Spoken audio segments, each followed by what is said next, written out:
Well, good evening, darlings. Very nice doing a live once again. Hasn't been for a while.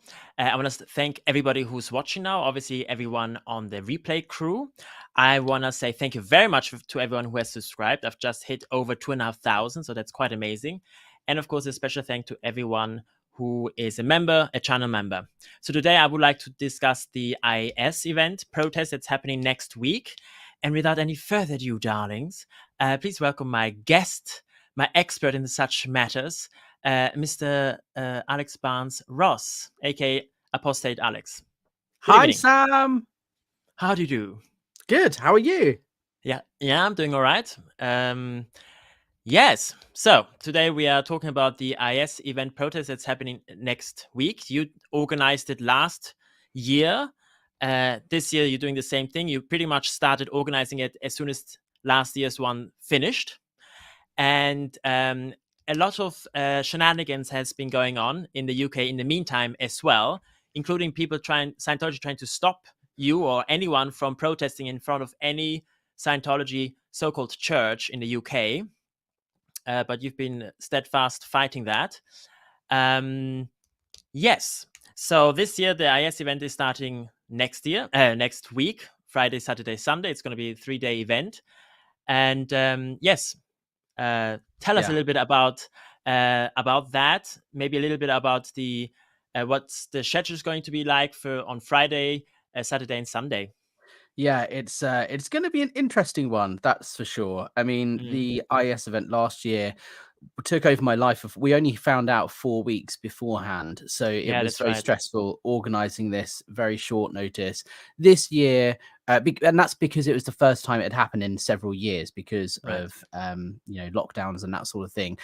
This year we knew it was going to happen. It's normally in October. Last year it was a little bit late. It was I think 5th of November.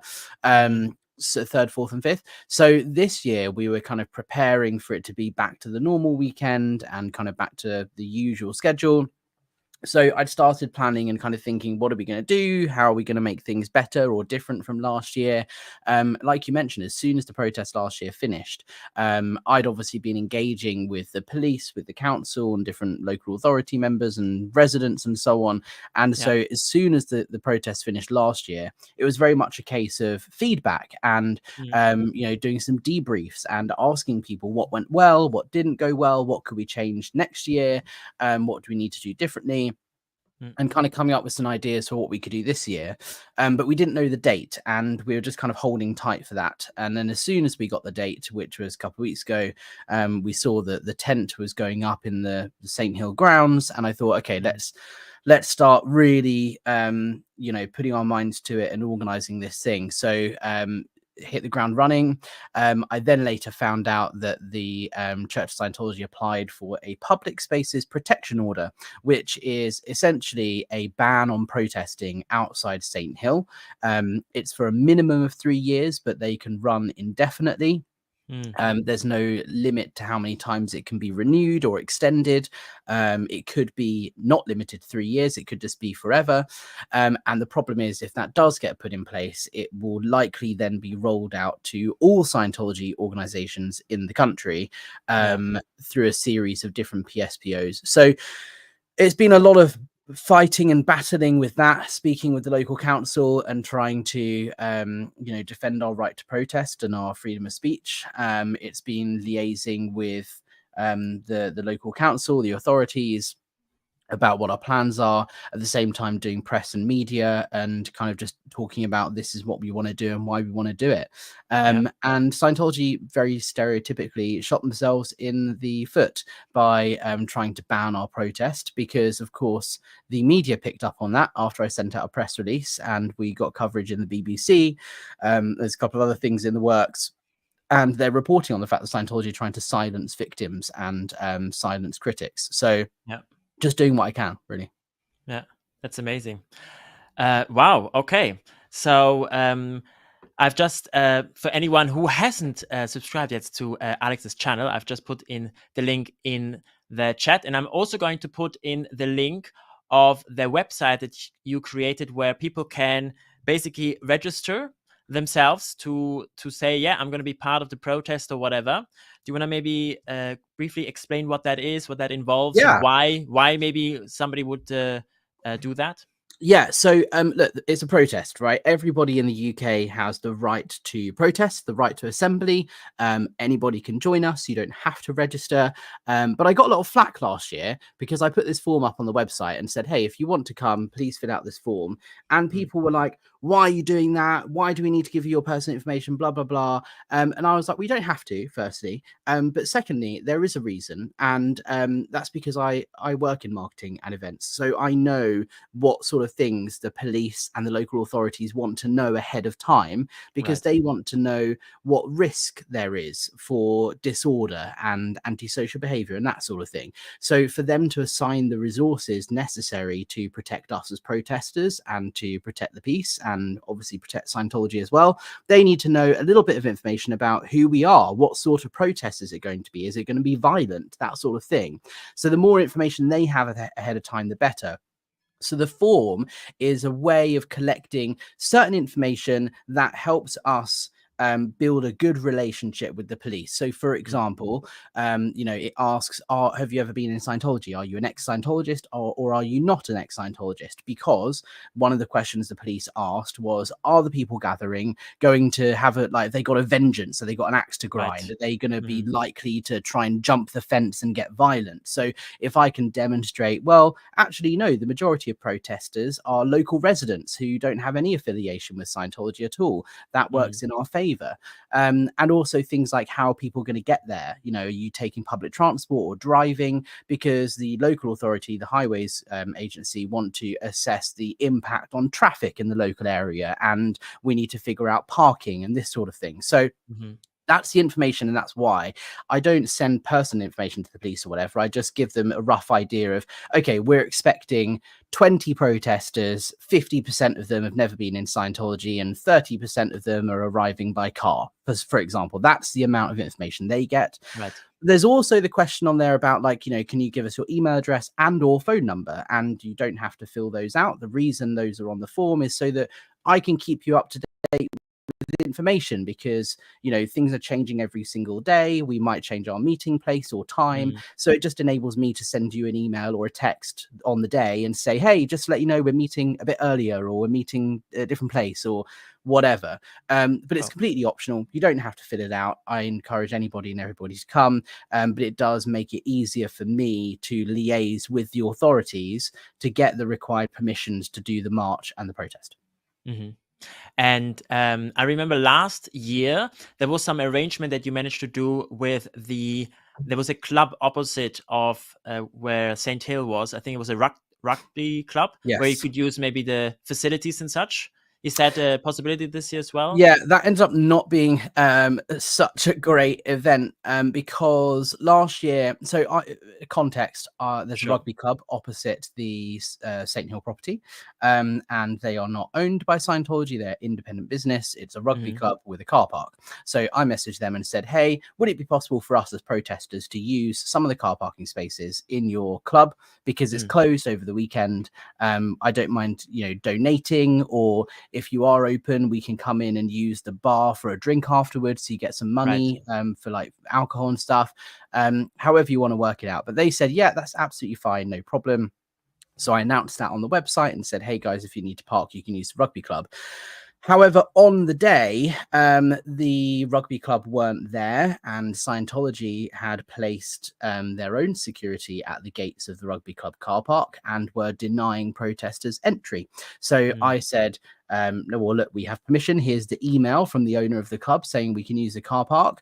It ended up being a bit of a hassle, and I ended up speaking to the owner afterwards, and they said the arrangement with the protesters put too much unnecessary strain on their relationship with St. Hill. And they said, look, we're neighbors. We don't want to annoy them too much. We have to get along with them. And they were really unhappy that we had offered the car park to protesters. So I hope you understand, but we can't do that again next year. And I was like, absolutely fine, I understand. And I recently found out that this year, the rugby club will be the recipients of the £50,000 donation from the IAS on the Sunday of the charity concert. Yes. Oh my God. So Long way of answering your question, but no, we don't have access Goodness. to the Rugby Club car park this year, and Okay. they are accepting money from Scientology. Wow. That is, I'm a little flabbergasted. I mean, that almost is like from a novel, like one of those gangster boss novels. Yeah. You better not help Alex out, and we'll give you some money for that. Wow, that's shocking. Yeah. And now I do remember last year on the protest, you were mainly really in front of the gate, in that area, but you also went a little bit around where another entrance more in the back where there is the stables. Is there a limitation to that? Are you allowed to, like, is that possible that you can maybe go back there again like you did last year? Or is it this year maybe a little bit more, more strained like that? So the reason we were down by the stables last year is because in 2019, they finished construction of a new qual building down by the stables. It was a multi-million pound project, and it finished in 2019, but they hadn't officially opened it. So on the Sunday, we saw a big, what's it called? They put like the ribbons and the banners and stuff up, like they do at an Ideal Org opening. And I saw that on the Sunday on the way to the protest, and I thought, oh my God, they're opening the qual building.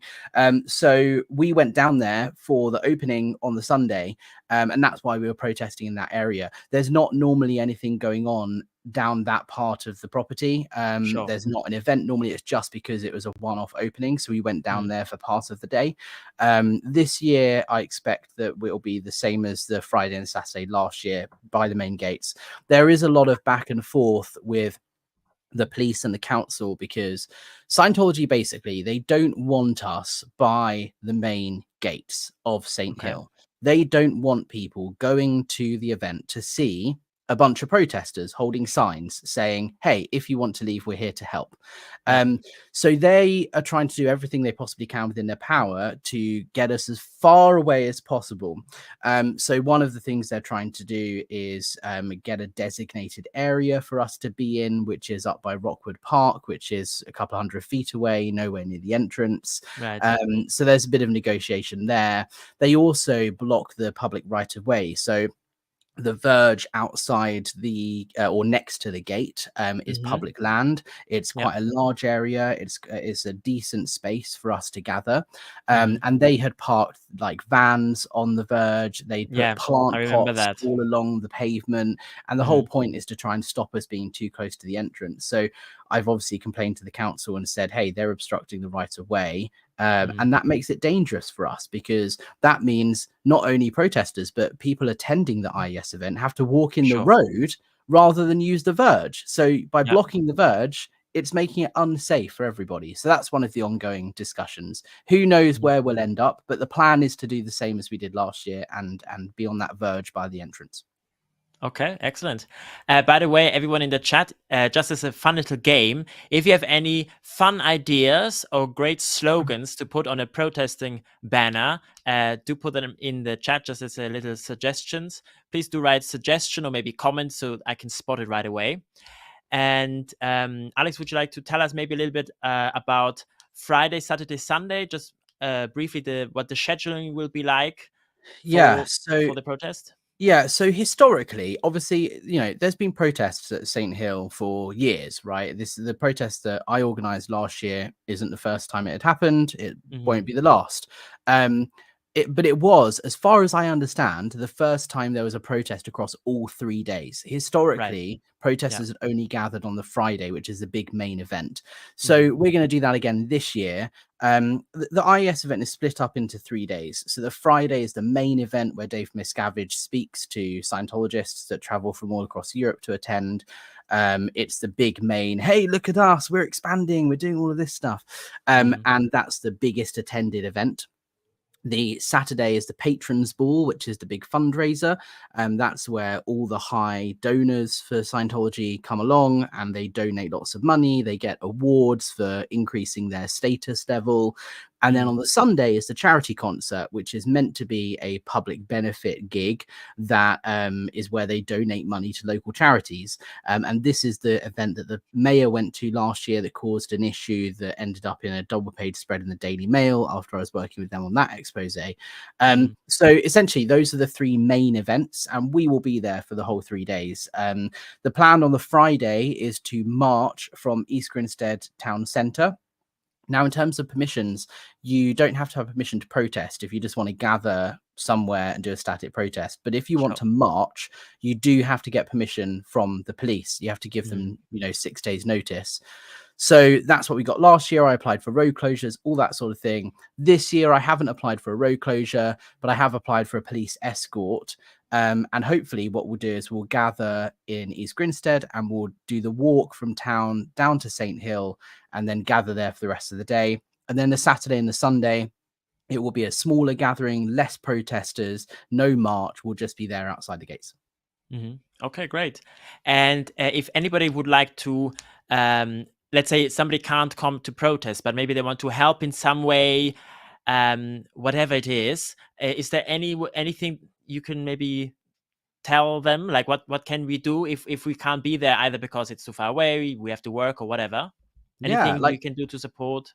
Share the news. I mean, look, the BBC have picked up on this, so it is now national news, and there is so much riding on this particular protest, because if the Public Spaces Protection Order goes through, that will mean that this would be the last protest ever, potentially, outside St. Hill. And it could also be the last protest outside a Scientology org in the UK, because other orgs might pick up the idea and apply for PSPOs there too. So if we don't get it right this year in terms of messaging and in terms of our behavior and that sort of thing, it could jeopardize the whole Scientology protest movement in the UK for the foreseeable future. So it's really, really important that we get as many eyes on this as possible. Not just on the protest, but on Scientology's attempt to silence us and make it illegal for us to protest. And it is a very real threat. It sounds very over the top, but they do have a large amount of money to spend on lawyers fighting this, and they have safe pointed the council and the police. So if you're not able to be there in person, that's absolutely fine. Like, you can still be an activist, you can still share the news on social media, you can join in on the live stream. There'll be a lot of us there that will be filming it and live streaming, share it on social media, and just continue doing the work that I know a lot of people already are doing, of contacting your politicians, your members of parliament, and saying, hey, this is an issue. Scientology are trying to silence people and stop them from exercising their human right to protest. And the more people in power we have working on our side trying to voice our concerns, the better. Excellent. And on that note, darlings, I would like to announce that, as a matter of fact, I will be at the IAS Protest this year. Yay! Indeed. I'll be there on Friday and on Saturday, as I have to be back on work on Monday. But my boss was very gracious, and she gave me the day off for Friday. I told her, please, please, please, this is so important. And I explained it to her, and she's like, oh my God, okay, yeah, all right, fine. So I managed to get now a day off. And yeah, I'll be there in front with you and all of the other guys. And I remember watching the protest last year, and I saw a particular individual. His name was Luca. He's the security chief for the Sea organization, and I knew him when I was in the SEOC there at St. Hill. As a matter of fact, it was either for him or his girlfriend at the time, or wife, I don't know exactly what it was, that I baked a birthday cake, I remember. Wow. So, I mean, it's just... And when I saw him on screen, I had an actual physical reaction. I wanted to run away. I was genuinely afraid. I wanted to run away, which was really weird. And back then I was glad I didn't show up at the protest, because I just didn't know how I would have reacted then. But now a year has passed. I've since done my YouTube channel, and I've been able to process my own story, my own journey over this year, and now I feel quite ready to do this. So yeah, I'm very much looking forward to it. I've already done some mise en place, so a little bit of preparations. I bought myself one of them vests so everybody can see me. I bought two iPhone chargers, like batteries, so that it doesn't run out when I do the live stream. I got a couple of torches with me. I got a little stool I can rest my pretty little bottom on if it's getting a bit too much or whatever. So yeah, nice. I'm looking forward to that. Yeah, I think that this is the thing that I've noticed recently, is that it's one thing being an activist and being an ex-Scientologist and protesting and doing all the work that I've been doing. But like, it does take its toll on you emotionally. Yeah. And I've been going pretty much full steam ahead for the last year. I had a YouTube channel. I was speaking to people and interviewing them, but I didn't do a protest or anything until November last year. That was when I kind of moved from being a creator to being an activist. And since then, it's been full steam.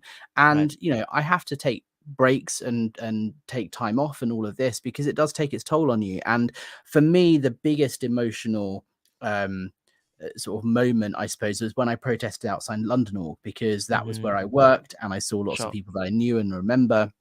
And so that really took it out of me emotionally, confronting all these people who last time I saw them, we were friends. And it definitely, you need to make sure you have that time to recover, to think about it and not get too upset by it.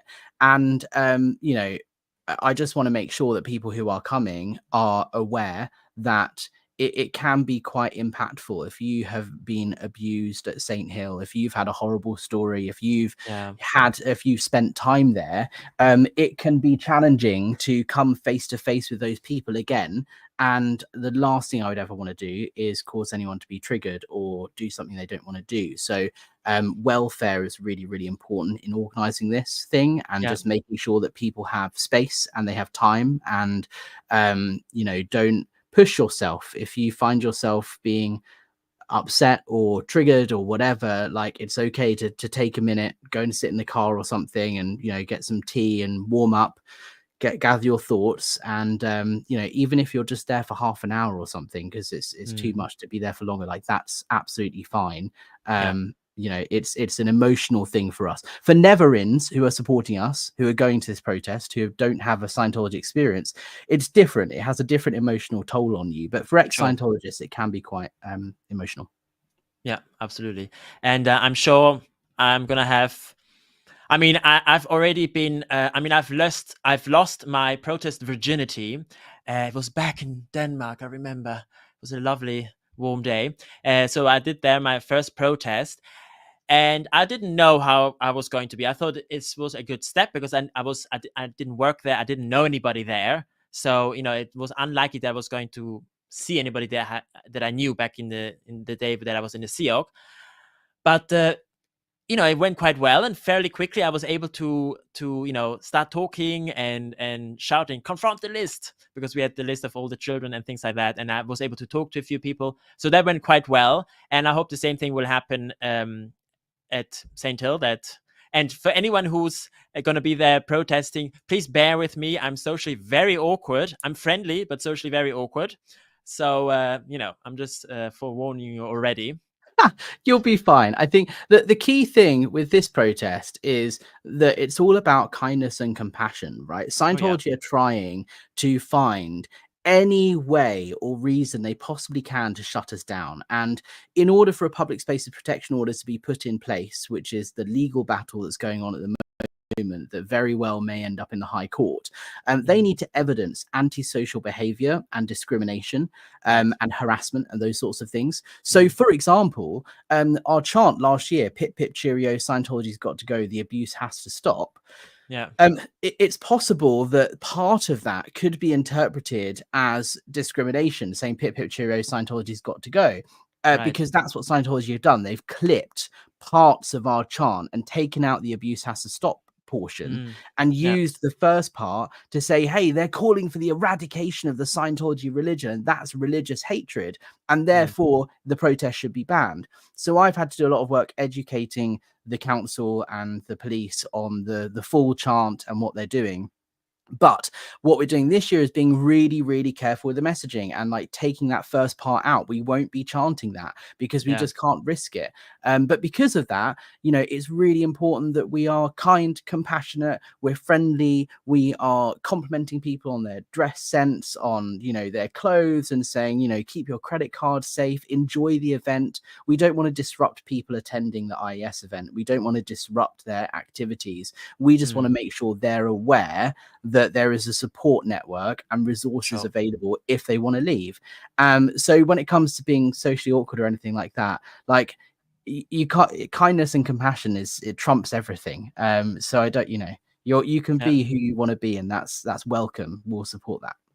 Yeah, absolutely. Just be yourself. And that, I mean, I only acknowledge from my own personal experience, because when so the whole reason why I started my YouTube channel was because back in March, I received a KR, a knowledge report, from my sister and her husband, because I dared to do an interview with Jeff from PTS for Life. And it even says that they, of course, didn't watch the interview, so they have no idea what we're talking about. I mean, for all they know, I was defending Scientology, you know, in front of Jeff or whatever. They have no clue. And they wrote this very proudly. Of course, we didn't watch it, but we knew it was something bad. And I was kind of perplexed when I saw that. I was like, why are they writing me a KR, you know? Anyway, and so I tried to get in touch with them, and they disconnected from me. And from that point onwards, I knew my brother will be disconnecting from me any day, really. And I've basically, every time I went to see him many times, and we had phone calls for hours and hours and hours talking about Scientology and all of that. And it was always important to me to make sure that he knows, look, I don't care if you want to do Scientology. You're a grown man. This is your money. If you want to spend your money doing that, that's fine. But let's also have a look at this. Let's have a look at that. Can you not see how this is wrong, how this isn't quite right, and so on and so forth? And I managed to get him to say, yeah, okay, you're right, this, that, and the other, different outpoints of the fact that there's only one member of Hubbard's family who is involved in Scientology. I think it's Diana Hubbard is her name. I actually once walked past her when I was at St. Hill. Wow. And I only noticed her because of the flaming red hair. Yeah. And then later on, somebody said, oh, did you see? Did you see? Did you see? And okay, fair enough. But she's the only member of Hubbard's family, and pretty much the same thing you can say about Miscavige. And I pointed it out to him. Like, if it's so great, how come it's not working for the people who are the closest at source possible, you know? And things like that, trying to make him realize and wake up and think about these sort of things. And I was able to talk to him about this for months. And it was only about a month ago now, 6 weeks ago, that he then disconnected from me. So I do hope I have left enough information for him to ponder on it and think about it. And I told him he can call. He basically told me also, like, obviously he's going to have to block me and whatever. But we obviously know people, like I know people that he also knows. So if anything were to happen, so he told me, like, if I were to be in a hospital because of an accident, you know, I should tell that the person can tell him, so he's informed about that. And then I told him as a joke, well, as a matter of fact, you can write to me when you had a paper cut. I mean, you can always write to me. That's not a problem at all.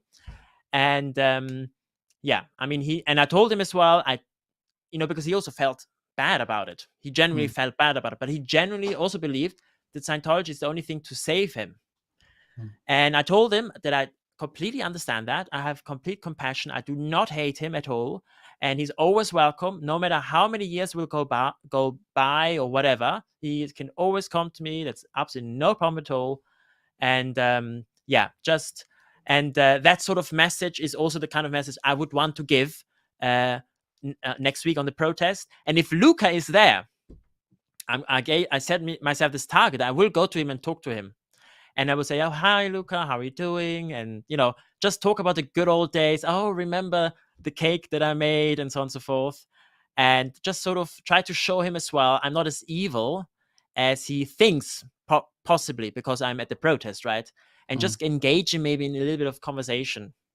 Yeah. So, yeah. I think that's the thing is, I wish there was one thing that you could say to a Scientologist that would completely, the penny would drop and they would be like, oh my God, now you said that, I'm out. Thank you. Like, I wish there was a solution like that, but there just isn't. And it's all about planting those seeds that grow over time, and the cognitive dissonance that is created by someone being declared and having to disconnect from this person when they're a family member, and you know deep down that they're a good person.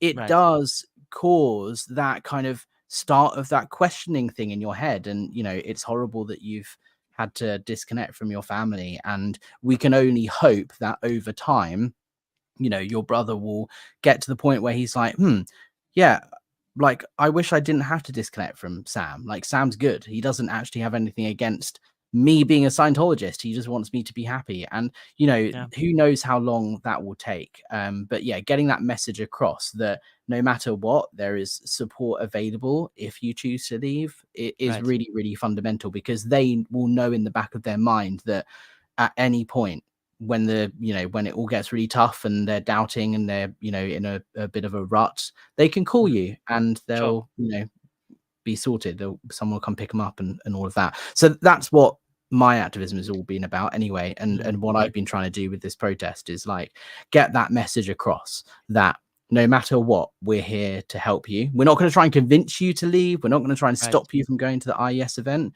But when you are ready, we'll be here. Yeah, absolutely. All right, so I've started a few comments and questions. So let's have a little look at that. So here was the first one. It's already been answered. Are you coming to the UK next week? Yes, indeed. Not only that, but I will also be protesting. And then here's a helicopter. Scientology needs bigger stables because they're acting like huge asses. Quite Talking helicopter, right? I bet she'll like this. So this is a slight tangent. YouTube have this like rewards program, right? And I don't know who, like, how they determine who gets into it or not, but they're trying to recognize up and coming creators. And they sent me this Lego build your own YouTube play button thing today, which is really cool. It took like 10 minutes to make. I know Helicopter loves Lego, so I thought I'd show that to her. And if I do too. It's quite relaxing. If you're not on the reward program, Kelly, if you're not on it, I don't know how you get on it. I just got an email and I was invited. So maybe look up, see how you can get on, because this is really cool. And it's just like a recognition thing for YouTubers. But yes, Kelly was, I think, so this is another thing that happened last year. I asked Helicopter if she wanted to come to the protest, and she said no, because it's not quite right for her. She suffered a lot of trauma at St. Hill, and she didn't want to be triggered and all of that. And I said, that's absolutely fine. You know, like I said, I don't want people to put themselves in a situation where they're not comfortable. And, you know, some people in the community turned into saying, Kelly didn't even bother to show up. And it's just like, no, it's not right for her. She didn't want to. And that's completely fine. Like, there is no judgment on people who do or don't come to the protest. You can be an activist in whatever way you see fit, whether that be just online sharing stuff on social media, whether it be creating your own videos, whether it be live streaming outside an org anywhere in the world, or coming to an organized protest like the IS thing. So, you know, I just think everyone should be, again, more kind and compassionate towards us ex-Scientologists who are traumatized, you know? Yes. Yeah, indeed. All right. So here's another comment from SP Crusader. A comment: I like your doubts are valid and your real safe point. I think this was in reference to the different protesting signs. Yeah. Yeah, that's great. Your doubt's valid and your real safe point. I love it. Yeah. What's this one? IAS funds DM's court defense. Oh, as one of the banners. Oh, dig deep for cops next Bentley. COB's next Bentley, right? The world is watching failing orgs. Yeah, sure. One of the questions that I was asking people last year was, if Scientology is expanding, why is your org empty? Because a lot of people would think that it's just their org that's empty, and it's like, well, no, they're all empty. And you know, the course room is emptier now than it was 10 years ago. Is that really expansion? And just planting seeds out like that, you know.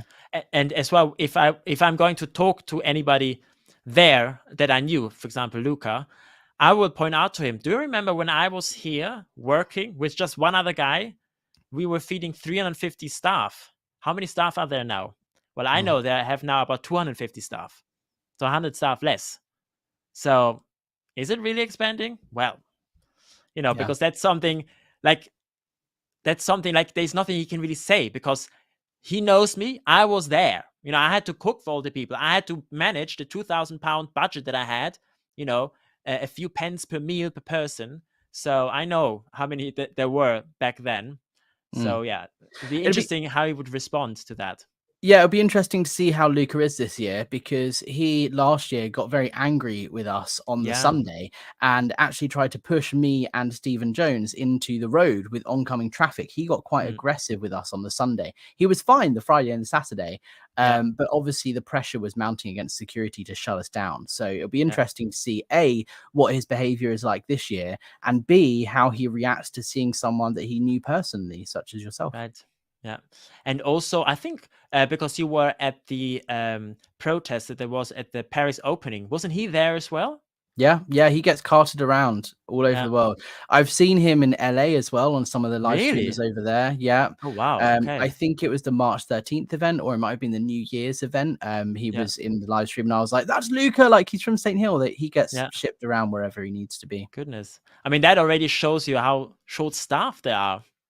Strange, isn't it? Yeah. All right, so here we've got Voilà, aka Brigitte. Hello there, hello there. I did a lovely interview with her and Elron Hapkalt the other week. I am in Scotland, so it is way too far away from me. I have tweeted or X'd, as one is supposed to say these days, about the protest to @Piers Morgan Uncensored, as it is practically around the corner of him, but no reply. Okay, fair enough. That's, I believe, a reporter, a presenter, this Piers Morgan. So yeah, anyone reporting on it. I've already informed a source of mine here in Switzerland that I will be there protesting, because I did my story was told in a magazine here in Switzerland, and I told the one who published it that I would be there, sort of wink wink, who knows. All right. And then here we got another from SP Crusader saying she can't wait to see me. So I'm assuming you're going to be there as well at the protest. Excellent. Yes, she will be. I'm looking forward to it. Marvelous. Yeah. Here we've got a suggestion from Kara. Pip pip cheerio. Abuse has got to go. XYZ. I'm not quite sure what you mean. To put in the middle. Yeah. Oh, I see. Something in the middle. Abuse has got to go. Yeah. Pip pip cheerio. Scientology abuse has got to go. Yeah. We need to think of something. It needs to be a short syllable, so it's not too long. I'll think of it. I'll think of something. Yeah. Ron's abuse? I don't know. That's maybe. We'll think about it. Yeah. Yeah. All right. Oh, goodness. I've got a bunch of new live uppies. All right. Here's another interesting one from Brigitte. Comment: there is a big misconception that Scientologists are bad people. They're not.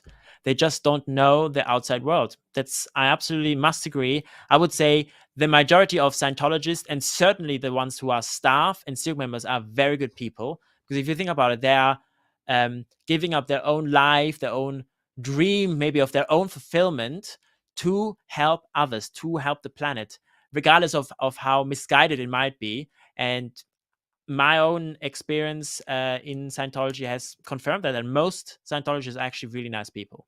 Yeah, and this is what makes it, well, one of the things that makes it just so sad is that these people are very well intentioned. They want to change the world and believe they are doing so. They want to help people.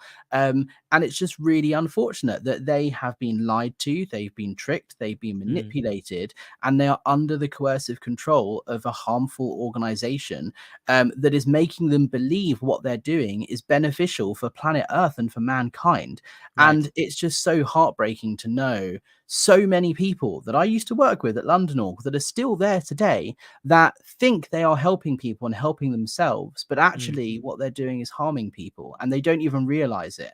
And that just drives me to try even harder to help them realize that it is possible to be happy outside of Scientology. It's possible to live a fulfilling life and, you know, have a career and a family and be happy without Scientology.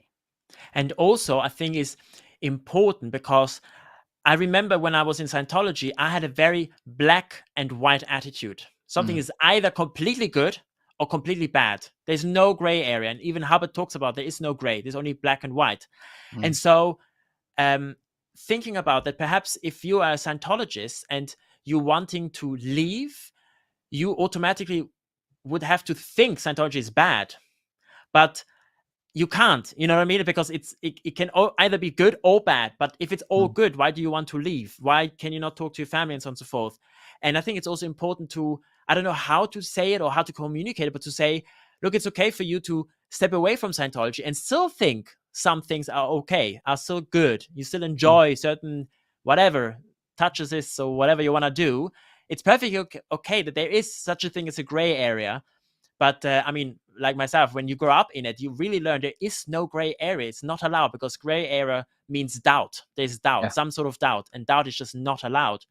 And I have to think about how I would be, you know, like if I were to talk to Luca or whoever, how I could present that to say, look, if you were to leave the SEOC, it's perfectly okay to still think certain things are good. If it helped you, it helped you. I mean, I'm not going to tell you it didn't help you if it helped you. And you know, but it's a bit difficult when you have been there for such a long time. What is your take on that? Have you, like, thinking about it back when you were a Scientologist, did you also have that you couldn't allow yourself to have a nuance to say it's either good or bad?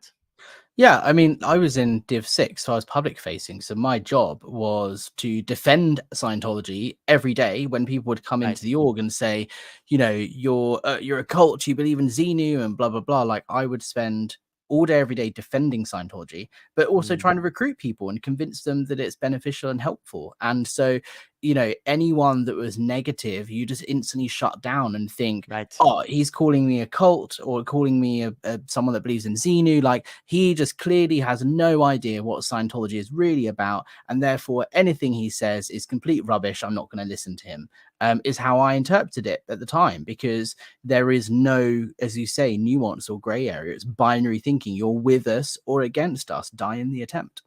Yeah, absolutely.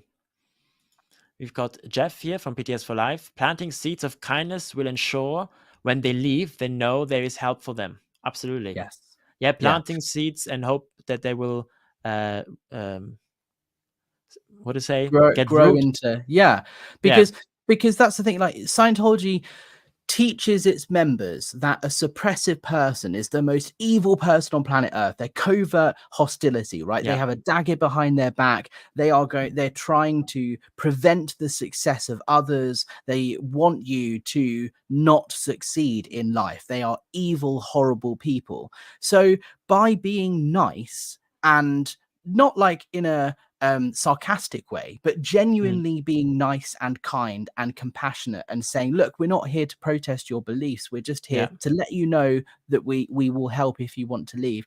And being just that genuine, nice, compassionate person causes confusion in the mind of a Scientologist who's been told that you are evil and you're covertly hostile and you're out to get us.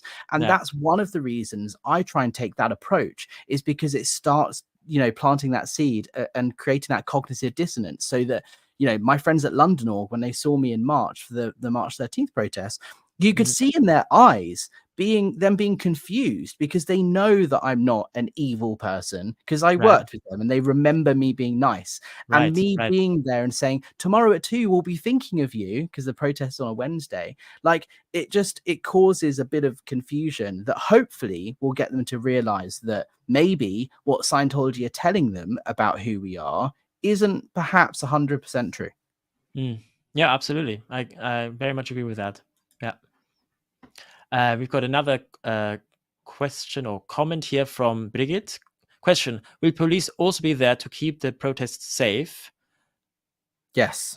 It will be, right? Yeah. Yeah, there's lots of ongoing liaison with different parties and things. The police are one of them. Mm, There's a currently ongoing developing situation with the police that I can't talk about just yet, mm, but they definitely will be there. The police have to be impartial, and they're there to yeah, protect us, and they're also there to protect Scientology. And last year they were very, very kind. They were nice. They were I don't want to say they were on our side because they were impartial, but they were very sure. cooperative and Yeah, helped us in many ways.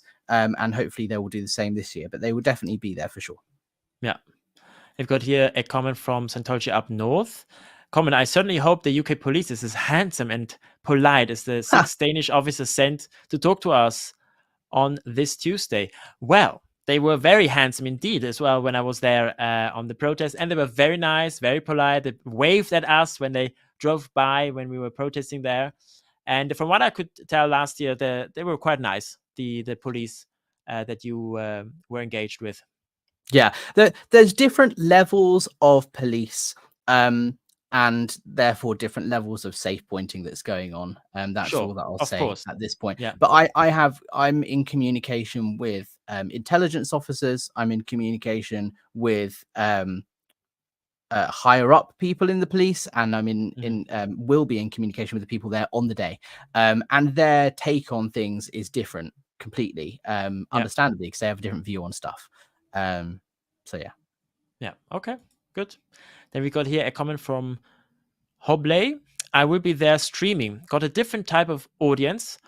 This police order is the reason I will be going. Okay, so Yeah. you'll be probably Yeah. streaming the police and seeing. Well, that's great. The more diverse people coming and watching, the better. That's perfectly fine. Yeah, Wonderful. absolutely. Yeah. It's great. The more the merrier, the more eyes and ears on this, the better. This is a situation that is about freedom of speech and freedom of Mhm. protest. It's no longer just about Scientology, because if the PSPO gets put in place and we get banned from future protests, that will trigger a high court case that will end up in a decision about restrictions on protests around religious buildings, because Scientology property are seen as places of worship in the UK. Right. And so if a ban gets placed on protesting outside the Church of Scientology, it's likely that that will have implications for any and all religious buildings in the country. So Mhm. that's why there's so much riding on this, and why it's so important that our right to assembly and our freedom of speech is protected. And that's why I'm trying so hard to combat that. So yeah, the more people, the better. As long as you engage in a peaceful protest, you're kind, you don't harass anyone, and you're nice and compassionate, I don't have a problem with you being there. Perfect. And then we've got one again from Jeff. Scientology policy installs a fear response in its members, which results in the ability to dehumanize SPs. By showing empathy to them, by showing empathy to them, it can cause them to reconsider what they have been taught. Absolutely, Yeah. it will make them sort of think, wait a minute, that doesn't make any sense. Why is he being polite? Why is he saying have a nice day, or you look great tonight, or whatever? And SP wouldn't do that. So that already plants a little bit of a doubt, a little bit of a question. Absolutely. Yeah. All right. I think that's pretty much all the comments and questions that we have so far. Well, would you like to say anything else before we end this streaming session? No, just thank you. Not other than thank you for having me on, and I'm looking forward to meeting you and welcoming you to St. Hill. And I'm Once looking again. forward to live streaming it and seeing Yeah. what's going to happen. I'm working pretty much flat out on Mm, these different liaison with different authorities, and working with journalists and press and so on, and trying to promote this thing. There will be a lot of eyes on the protest next week. yeah. There are a couple of different news organizations that are going to be there, and documentary crews and that sort of thing. So just be prepared if you are coming. Be aware that there will be cameras, there will be people filming, Right. and it is likely that your face may end up in the national press. So if you don't want to have your face publicly shown, wear a mask. Mhm. And yeah, anyone and everyone's welcome. If you want to come, iasprotest.com is the website. Yeah. If you want to sign up for updates and that sort of thing. And yeah, I'll keep everyone in the loop, but please bear with me if you email me and I don't get back to you for a couple of days. I'm struggling at the moment, so just give me a bit of slack. Understandable, of course. Well, with that, I thank you very much, and I will end the streaming session. Thank you very much to everyone who has watched, who will be watching a replay. Thank you very much to all the subscribers, to my members, of course, and have a lovely and most marvelous evening. Bye-bye. Thank you.